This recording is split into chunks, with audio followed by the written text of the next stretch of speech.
आओ बच्चों, आज हम पाठ संख्या 11 में कमलेश्वर द्वारा लिखित एक कहानी पढ़ेंगे जिसका शीर्षक है गाय की चोरी। महागप्पी मुंशी प्यारेलाल का शौक था अपने को हर घटना का चश्मदीद गवाह सिद्ध करना। पड़ोसिन की गाय चोरी हो जाने पर जीवन में पहली बार अपने को उस घटना से जोड़ने से पहले तो कतराए, फिर गाय की खोज में इस हद तक शामिल हुए कि बेभाव की खाकर भी गाय खोज कर ही दम लिया। मुंशी प्यारेलाल यह कभी बर्दाश्त नहीं कर पाते थे कि शहर में कोई वारदात हो जाए, मारपीट हो जाए या कोई दान दे दे और उन्हें पता न हो। सिर्फ पता ही नहीं, उसकी पूरी पूरी सूचना उनके पास न हो। उनके लिए यह बड़ी हैरानी की बात होती थी कि कोई घटना हो जाए और वे वहां स्वयं मौजूद न हो। वे उस स्थिति की कल्पना ही नहीं कर सकते थे जिसमें कोई दुख या विपत्ति टूट पड़ी हो और उसमें उन्होंने हाथ न बटाया हो, झगड़े को रफा दफा न किया हो, घायल को अस्पताल तक छोड़ने न गए हो। एक ही वक्त में यदि दो घटनाएं हो जाएं तो पता नहीं कैसे जोड़ जाड़ करके वे तुक बैठाने की कोशिश करते कि वे किन किन जरियों से अचानक और आश्चर्यजनक रूप से वहां पहुंच ही जाते थे। वैसे वे अपने घर के बरोठे में चश्मा लगाए खाट पर पालथी मारकर बैठे, अखबार की पहेलियां भरते रहते और आते जाते को चश्मे के भीतर से चोर नजर से ताकते रहते। पास के कटरे में बर्फ वाले ससुराल सुखलाल ने किसी बात पर अपनी पत्नी पर हाथ उठाया था। खबरें तो यहां बिजली की तरह फैलती हैं। डॉक्टर साहब मंडी से लौटे तो मुंशी जी से दुआबंदी हुई और बात चल पड़ी। मुंशी प्यारेलाल कह रहे थे, भाई यह बड़ा जुल्म है। इन लोगों की आदत ऐसी होती है कि 4 पैसे होते ही दिमाग 7वें आसमान पर चढ़ जाता है। सुक्खू ने बिना वजह अपनी औरत का सिर फोड़ दिया। वह अस्पताल में पड़ी है। कब? अरे यही सवेरे। वह तो इत्तेफाक की बात थी कि मैं मुख्तार साहब से मिलने जा रहा था। बहुत दिनों से मुकदमे के कागजात उनके पास पड़े थे। राम नारायण के फाटक तक पहुंचा तो शोरगुल मचा हुआ था। सुखलाल अपनी बीवी को लाखों गालियां दे रहा था। भला बताइए, औरत से इस तरह पेश आना चाहिए? और बस गालियां गालियों के बाद उसने डंडा उठा लिया। मैं हक्का बक्का देखता रह गया। इतने में दर्शन जबरदस्ती किवाड़ खोलकर भीतर घुसा तो 4-6 डंडे उसे भी पड़ गए। भाई तब मुझसे नहीं रहा गया। सब खड़े खड़े मुंह ताक रहे थे। मैं फिर हया शर्म छोड़कर भीतर घुस गया। सुखलाल किसी तरह बस में नहीं आता था, पर मेरी काठी कहते कहते उन्होंने हसरत से अपनी बाहों पर निगाह डाली और बोले।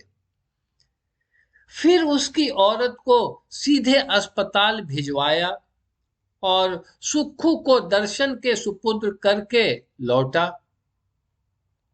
और जब ऐसी घटना हो जाती जिसका वाकई कोई पता चले से ना चलता और वे अपना संबंध उससे शीघ्र ही न जोड़ पाते, तो उन्हें ईमानदारी से पछतावा होता। फौरन निकल पड़ते और इधर उधर घूमकर जो कुछ पता चलता मालूम कर लाते। बस तभी उनको संतोष होता। एक रात ऐसा हुआ कि छप्पर वाली बूढ़ी की गाय चोरी हो गई। बूढ़ी तो सोती रही और कोई गाय खोलकर ले गया। मुंशी प्यारे लाल बगल वाले चबूतरे पे चटाई बिछाए सो रहे थे। सुबह जब बूढ़ी ने रोना पीटना शुरू किया तो लोग जमा हो गए। मुंशी जी की तभी आंख खुली। माजरा समझ में आते ही धोती की कांच लगाते हुए छप्पर में जमा लोगों के बीच घुस गए। बूढ़ी रो रही थी और एक आदमी पूछ रहा था, यहीं बंधी थी और तुम कहां सो रही थी?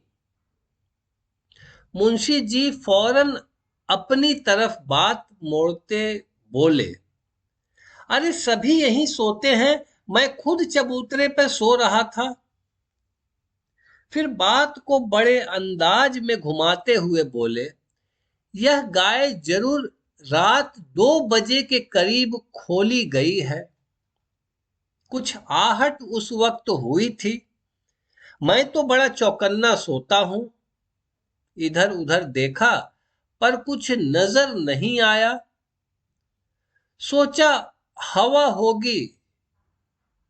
उसके थोड़ी देर बाद फिर खुरखुराहट सुनाई पड़ी। अब यह तो उस वक्त नहीं सोचा कि कोई गाय खोल ले जा रहा है, पर लगा मुझे ऐसा कि जैसे गाय चल रही थी। यही ख्याल किया कि शायद अपनी ठान पर उठक बैठक मचाए है, मच्छर परेशान कर रहे होंगे। तो पुलिस को खबर करो ना, आज यह अजीब बात इस गली में सुनाई पड़ी है। भीड़ में से किसी ने कहा। मुंशी जी ने पुलिस का नाम सुना तो थोड़ी आंखें मिचमिचाई, जैसे आंखें पूरी तरह से खोल रहे हों। फिर अगुआ बनने के नाते बोले, अरे उस वक्त जरा सा ध्यान भर आता तो भला गाय निकलने पाती। लेकिन एक बात यह और है कि चोर गैया को मैदान के रास्ते ले गए हैं। इधर से जाते तो मैं तो जाग ही रहा था, लेकिन थाने में रपट करो, कोई साहब बोले। सबने हां में हां मिलाई। थानेदार तहकीकात और मौका मुआयना के लिए आया तो मुंशी जी को बयान के लिए पुकारा गया। मुंशी प्यारे लाल निकल तो आए, मगर उनका चेहरा फक था, जैसे बड़ा जब्र करके बाहर आए हैं।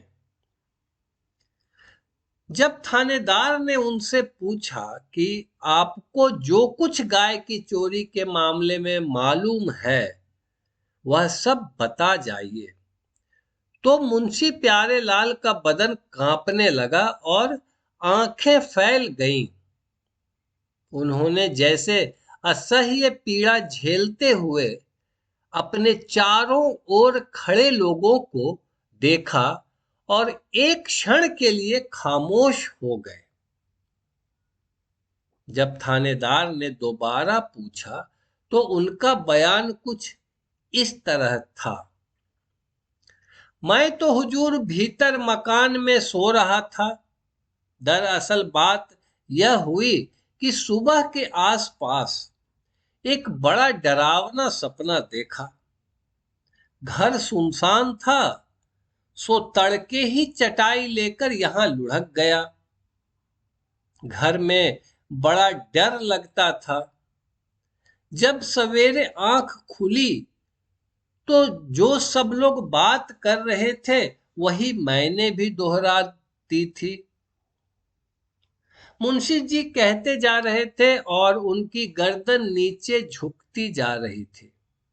गर्दन नजर एकदम जमीन में गड़ाए हुए उन्होंने बड़ी मुश्किल से कहा था, हुजूर मैंने और कुछ नहीं देखा।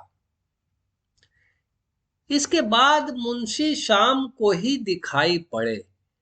उनके चेहरे पे एक अजीब शिकस्त की परछाई थी, जैसे खुद अपने से हार गए हों। वे उस समय एक ऐसा आदमी खोज रहे थे जो उन्हें हिकारत से न देखे और वे उनके सामने दिल का सारा गुबार निकाल दें। कोई ऐसा मिले जो सिर्फ आज उनकी बात पर यकीन कर सके। जब गली से डॉक्टर साहब गुजरे तो चलते चलते बोले, मुंशी जी कम से कम आपको तो ऐसा नहीं करना चाहिए था। मुंशी जी ने सुना और अपने घर में घुस गए। अकेले बैठे बैठे न जाने क्या क्या सोचते रहे। तभी बगल वाले मकान से मुंसरिम साहब की कड़कड़ाती हुई आवाज उनके कानों में पड़ी। नहीं है दूध तो भूखे मरने दो, मेरे पास एक पाई भी नहीं है। जो उधार देने को राजी हो उसके घर से बांध लो दूध। पैसे तभी मिलेंगे जब पेंशन आएगी। सुबह मुंशी जी मुंह अंधेरे निकल पड़े। अगले 4-5 रोज घर पर नजर नहीं आए। एक रोज नजदीक के गांव से कोई आया था तो पता चला कि मुंशी जी नगला में किसी अहीर के यहां फौजदारी करने गए थे। उनकी जमींदारी के 5-7 किसान भी उनके साथ थे। लाठी चल गई थी। सुना था कि अपनी चोरी की गाय का सुराग लगाकर वहां पहुंचे थे। कैसे पहुंचे यह कोई नहीं जानता, पर गाय उन्होंने ले ली थी। उससे अगली सुबह मुंशी प्यारे लाल के साथ 3 आदमी और चले आ रहे थे और पीछे पीछे गर्दन झुकाए पूंछ हिलाती बुढ़िया की गाय चली आ रही थी, जिसकी रस्सी उनके हाथ में थी।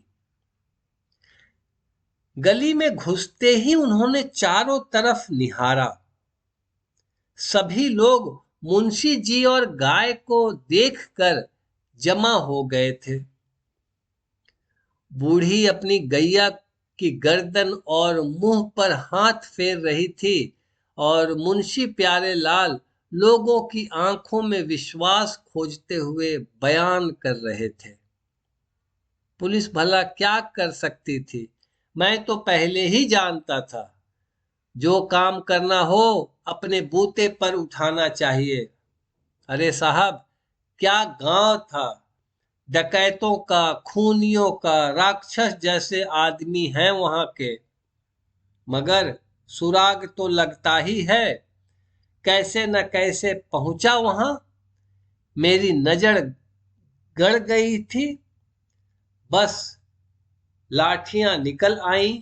कहते कहते उन्होंने अपनी बाह खोल दी थी, जो आज सचमुच लाठियों की मार से सूजी हुई थी। धन्यवाद।